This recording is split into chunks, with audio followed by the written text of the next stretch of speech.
Have you ever felt that sudden emptiness, the silence that follows after a night of closeness, where just hours ago there was laughter, connection, skin on skin, and now there's distance?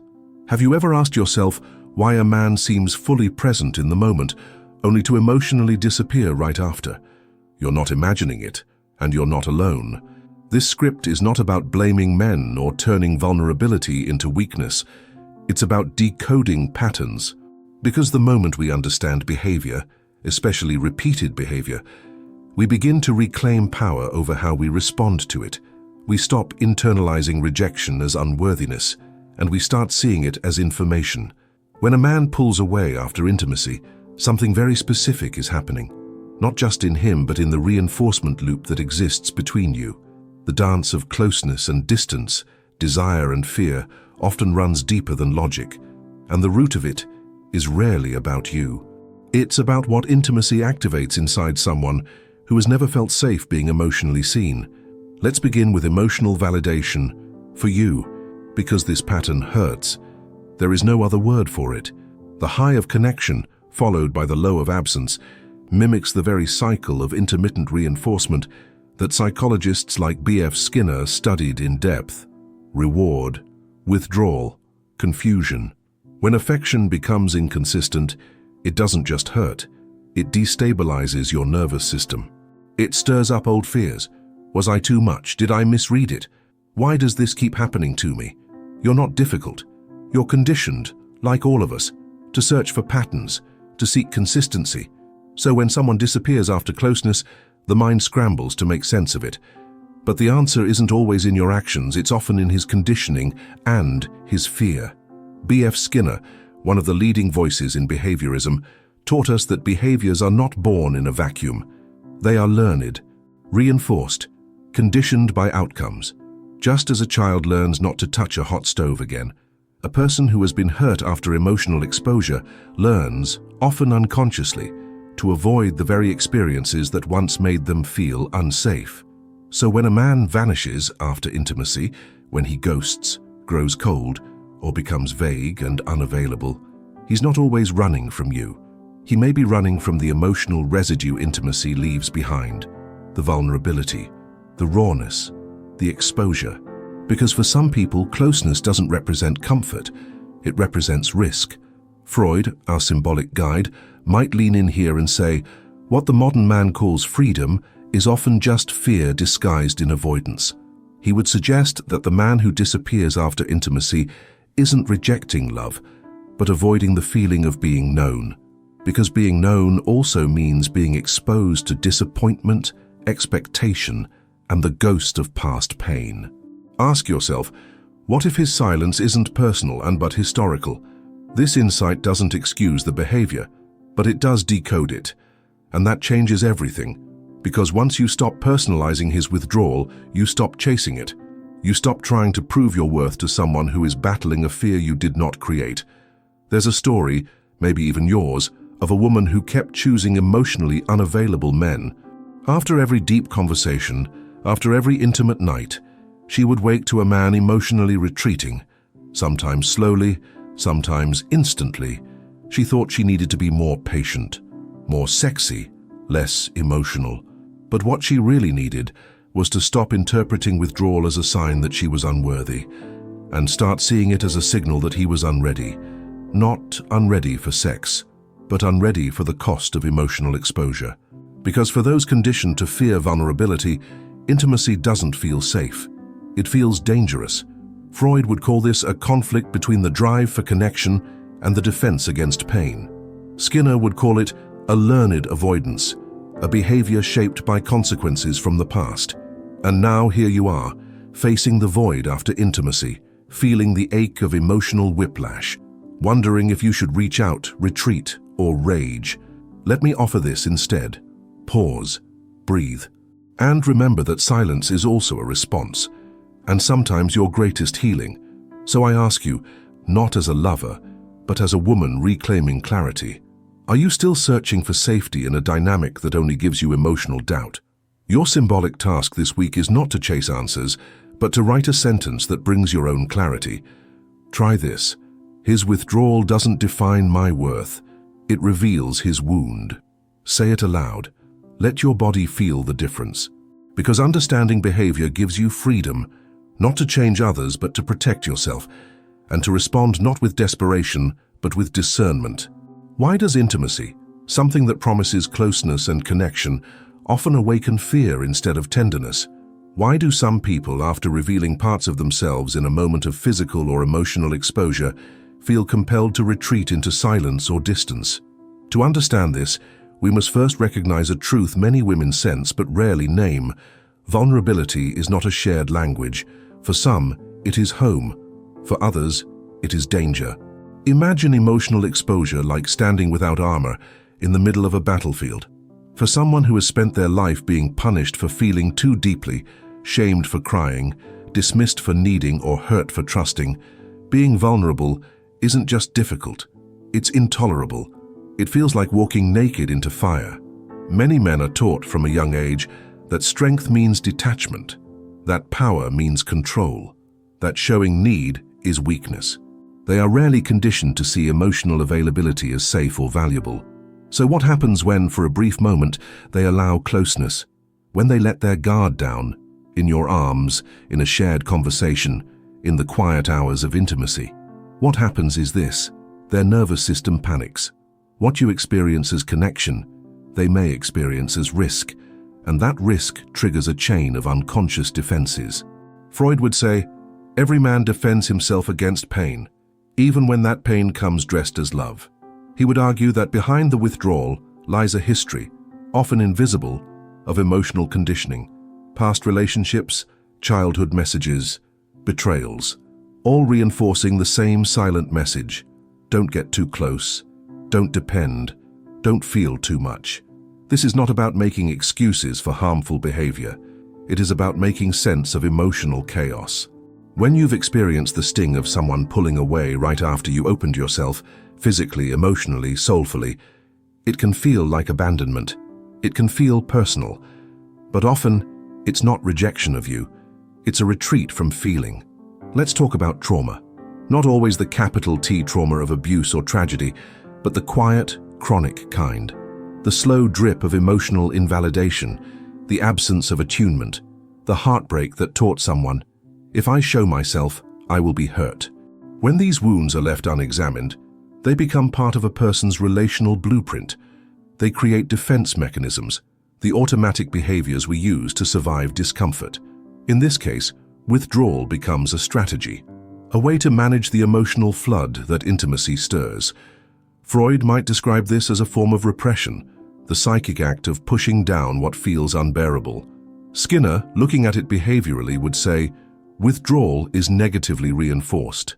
That is, when the discomfort of vulnerability is followed by retreat, and that retreat reduces the discomfort, the brain learns distance is safety. It becomes a conditioned response. You may ask, if that's true, what does that mean for me? It means this: if someone disappears after intimacy, they are likely not reacting to you as a person, but to the emotion intimacy evokes. And that emotion, for them, may be coded with danger. There's a symbolic story we might tell here. A woman meets a man who is thoughtful, attentive, and emotionally expressive.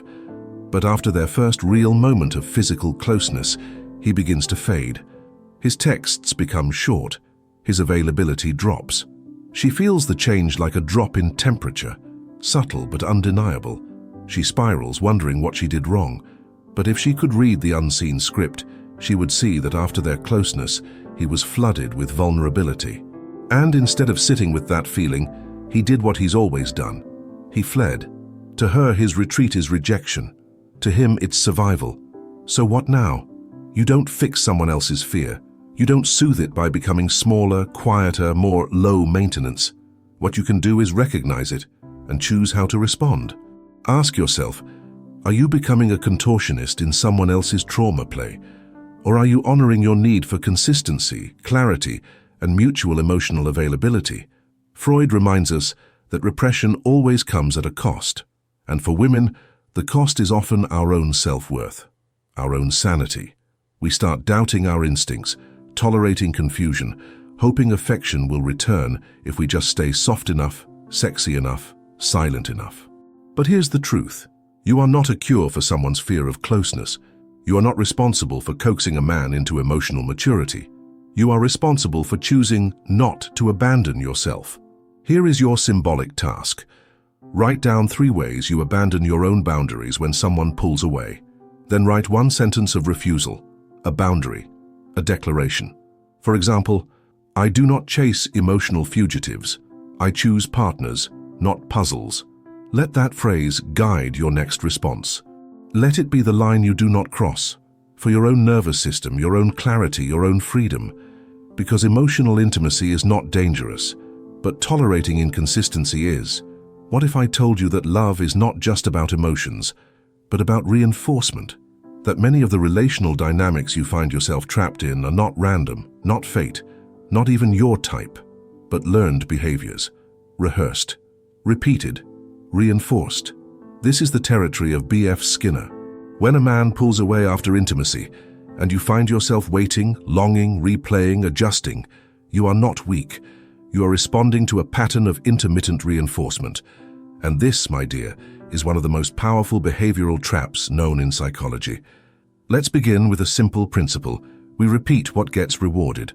If someone disappears after sex and you text them anyway, if you forgive a pattern of coldness because the rare moments of tenderness feel euphoric, if you learn to tiptoe around his moods just to keep connection alive, you are reinforcing behavior, not with words but with attention, compliance, and emotional energy. This is not your fault. Most of us were never taught how reinforcement works in relationships. But Skinner was clear. Behavior that gets rewarded, even inconsistently, will persist. And here's the kicker. Inconsistent rewards are more powerful than consistent ones. Why? Because they create anticipation, hope, a high followed by a crash, then a small breadcrumb of connection, just enough to keep you waiting. This is the same mechanism that keeps people gambling. The reward is unpredictable, so it becomes addictive. You start asking, maybe tomorrow, maybe if I act differently, maybe if I stay calm and patient and don't make him feel pressured. This is not love. This is conditioning. Freud would say this. Repetition is not just habit. It is the unconscious trying to master a wound it cannot name. We often confuse intermittent reinforcement with chemistry, intensity, fate. But what we're really doing is chasing security in places where it was never promised. Let's look at avoidance as a learned behavior. A man who feels overwhelmed after emotional intimacy may not consciously think, I will now ghost her. But if his discomfort is reduced the moment he pulls away, if the emotional charge in his body settles when he avoids a conversation, skips a reply, or dives into work, then withdrawal is reinforced. His nervous system learns distance equals relief. Over time, this becomes habitual. He becomes the man who is bad at texting, needs space, doesn't like labels. But under those excuses is a long pattern of reinforcement. The relationship becomes a loop of pursuit and retreat, not because he's cruel, but because his behavior has worked for him. It has kept him safe from vulnerability. And what about your behavior? If you find yourself always being the one to reach out, if silence triggers your anxiety and you break it just to feel closeness again, if you tolerate long stretches of distance because the moments of intimacy feel so potent, you are reinforcing the very dynamic that is breaking your heart. Skinner taught that behaviors can be unlearned, but not by talking about them, by changing the environment and the reinforcement patterns. In other words, the cycle ends not when the other person becomes more self-aware, but when you stop responding in the way you always have. What would happen if, after his withdrawal, you did nothing? No text, no, are you okay? No explanations or emotional labor. Just a pause, a breath, a refusal to dance the same dance. In behaviorist terms, this is called extinction. When a previously reinforced behavior no longer receives the expected outcome, it begins to fade. Withdrawal loses its power when it is no longer met with pursuit. But this is not easy, because your brain, your body, has also been conditioned to associate love with waiting, affection with proving, closeness with anxiety. So when you stop responding, you will feel the discomfort too. You'll doubt yourself, you'll wonder if you're being cold or petty, but what you are doing is retraining your nervous system. You are changing the script. Freud would lean in and ask, Are you seeking connection, or are you seeking resolution to an old emotional equation? Because if you grew up with inconsistent love, love that came with strings, silence, or unpredictability, then intermittent reinforcement will feel familiar. And familiarity, even when painful, often feels like safety. So here is your symbolic task for this chapter.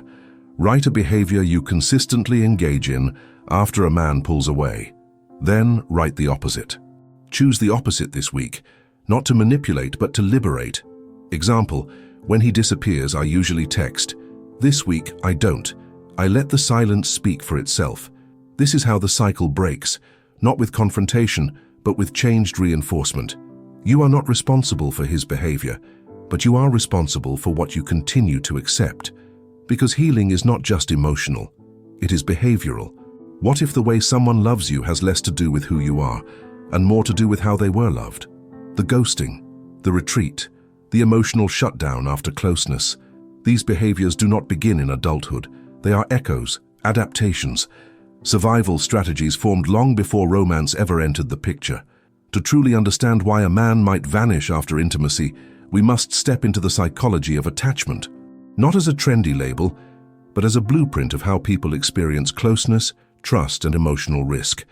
Attachment theory tells us that our early experiences with caregivers form the foundation of how we relate to others.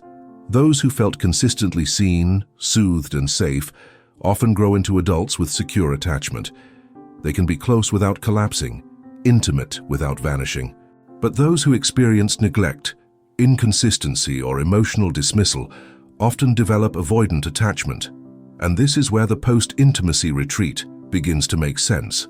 The avoidant man doesn't hate love. He fears what love demands: vulnerability, emotional presence, the surrender of control. For him, closeness feels invasive. Intimacy is overwhelming, not because he doesn't feel something, but because feeling exposes him to the possibility of loss, disappointment, or even engulfment.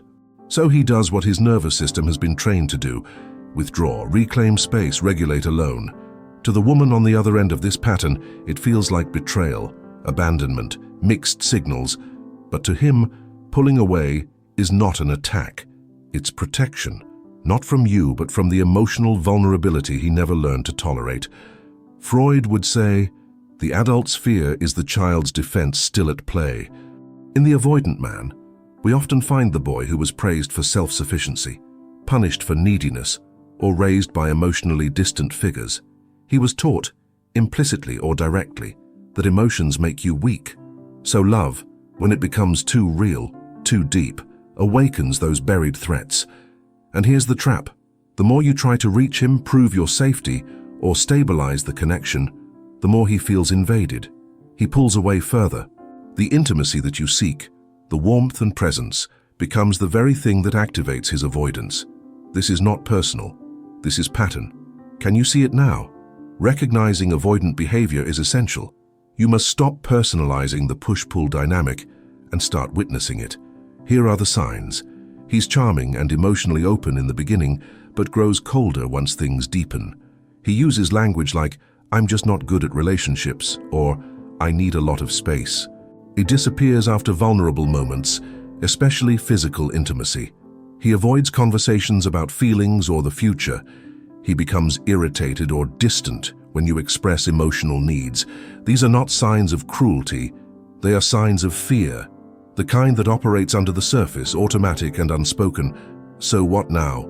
You cannot force secure attachment in someone who is still wired for avoidance, but you can choose how you engage. You can stop dancing for crumbs. You can pause the cycle. To foster secure attachment, either in a relationship or within yourself, you must first stop reinforcing the very behaviors that destabilize you. Freud would point out that most women in these dynamics are not simply victims of neglect. They are participants in a reenactment. The familiar feeling of emotional chasing echoes an earlier script: the unavailable parent, the inconsistent caregiver, the feeling of never quite being enough. And here lies the most painful truth. We don't always chase what's good for us. We chase what feels familiar. But that familiarity is not fate. It is just a map, and maps can be redrawn. To encourage emotional availability, You must become a secure base yourself. Not for him, but for you. That means setting boundaries that protect your clarity. That means refusing to self-abandon in the name of love. That means choosing partners who can meet you where you are, not where you have to shrink to be accepted. So ask yourself, are you connecting, or are you proving you're worthy of connection? Are you in love with a person, or addicted to the fantasy of who he might be if he finally stayed? Here is your symbolic task. Write this sentence in your journal. I recognize avoidant love, and I release the need to earn what should be freely given. Let it become your threshold. Let it protect you from cycles that only deepen your doubt. Because emotional intimacy is not supposed to feel like a test. It is supposed to feel like a home you both protect. And a woman who knows her emotional worth does not wait at the doorstep of someone else's fear. What if the silence after intimacy wasn't just a vanishing act, but a missed opportunity for understanding? Many women believe that if they say something, if they name the withdrawal, ask the hard question, reveal the impact, they'll lose him completely. So they stay silent. They tiptoe. They wait for him to return on his own terms. But silence is not safety. And avoiding truth does not protect connection. It erodes it. Here is the paradox. The very thing avoidant individuals fear, emotional dialogue, is the only path to building real intimacy. And yet, for a relationship to even stand a chance at transformation, someone must initiate that dialogue. Let's be clear. Communication does not guarantee closeness, but lack of communication guarantees confusion. Freud might say, what is repressed will return, not as clarity but as conflict. When we avoid speaking about what hurts us, we don't prevent pain. We simply postpone it, and often in a much more chaotic form. If he disappears after sex, after a vulnerable conversation, after the relationship begins to feel more real, that is a moment rich with psychological information. Not just about him, but about your own patterns of response. Do you ask for what you need, or do you shrink in fear of scaring him away? Do you initiate conversations that matter, or do you wait and hope he'll bring it up? Do you speak your truth, or do you perform emotional coolness to stay desirable? These are not just communication habits, they are emotional boundaries. Skinner would remind us, behavior is shaped by consequence.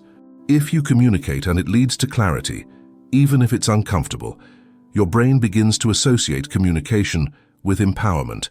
But if every time you speak up, it's met with withdrawal, defensiveness, or stonewalling, you begin to internalize the idea that silence is safer. Let's dismantle that illusion. Open dialogue is not a guarantee that he'll stay. It is a guarantee that you will not abandon yourself. So how do you communicate when someone has pulled away? You do it without accusation, without begging, without dramatics. You do it with clarity. You name what you observe, how it impacts you, and what you need, not to manipulate, but to express truth. Example: I've noticed some distance since we became closer. I don't need all the answers right now, but I do value honest communication. Can you tell me where you're at? This is not a demand. It is an invitation, and more importantly, a mirror, because how someone responds to honest, non-accusatory communication tells you everything you need to know about their emotional maturity. And if they avoid, deflect, or punish you for speaking your truth, that is not your failure, that is their limit. Freud would interpret this moment as a crucial turning point, a place where the unconscious conflict either becomes conscious and integrated or continues to act itself out through evasion. And if the conversation leads nowhere or confirms what you feared, that too is a gift, because now you're not stuck in the confusion. You're not spinning in fantasy.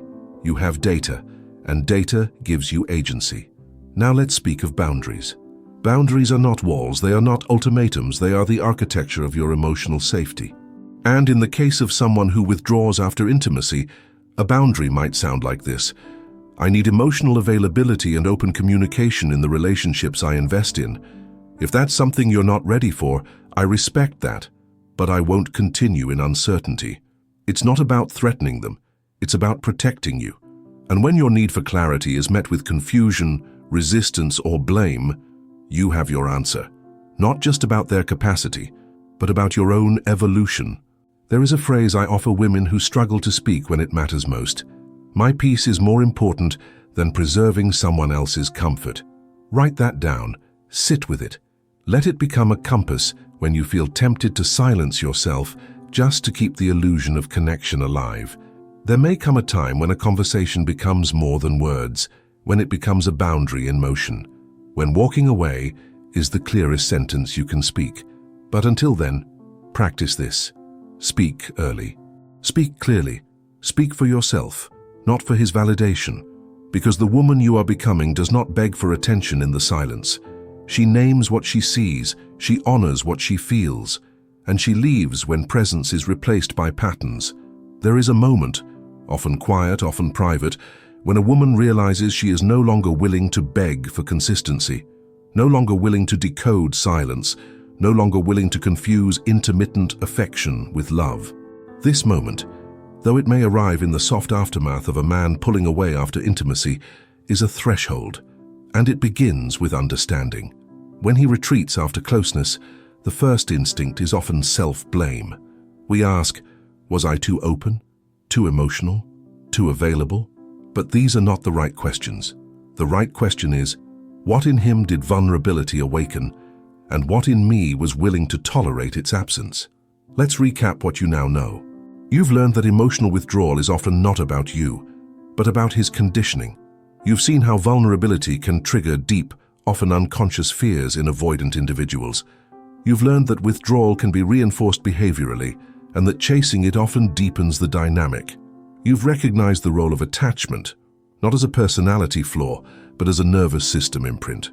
And perhaps most importantly, you've learned that communication, when clear and boundary-driven, reveals truth, even if the truth is uncomfortable. So where does that leave you now? It leaves you in the realm of choice. You can choose to keep explaining away someone's emotional inconsistency, or you can name it for what it is, a pattern that harms you.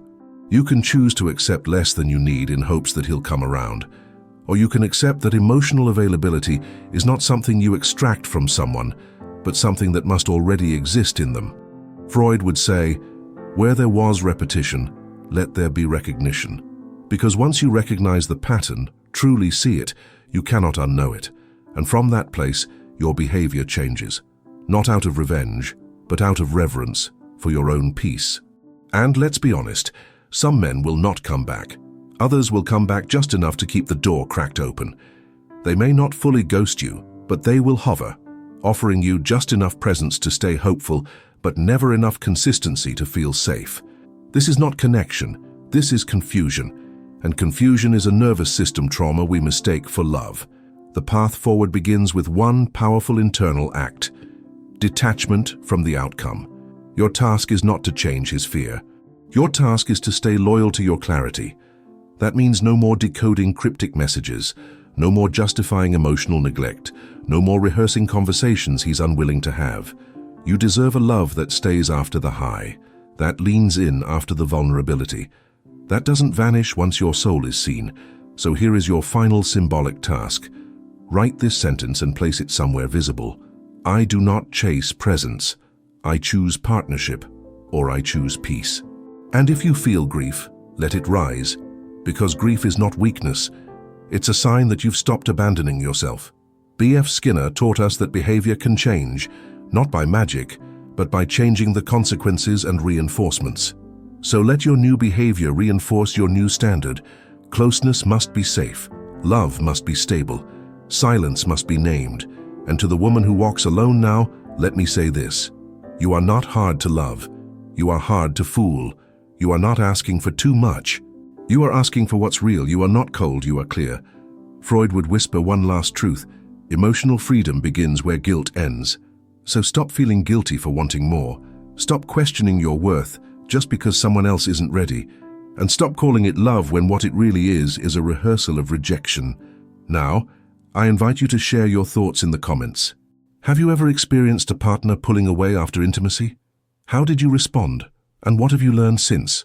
And if this reflection spoke to you, subscribe. We're building a space where clarity replaces confusion, where women become the authors of their own emotional scripts. Because a woman who walks away from emotional unavailability isn't giving up on love. She's walking towards something better, herself.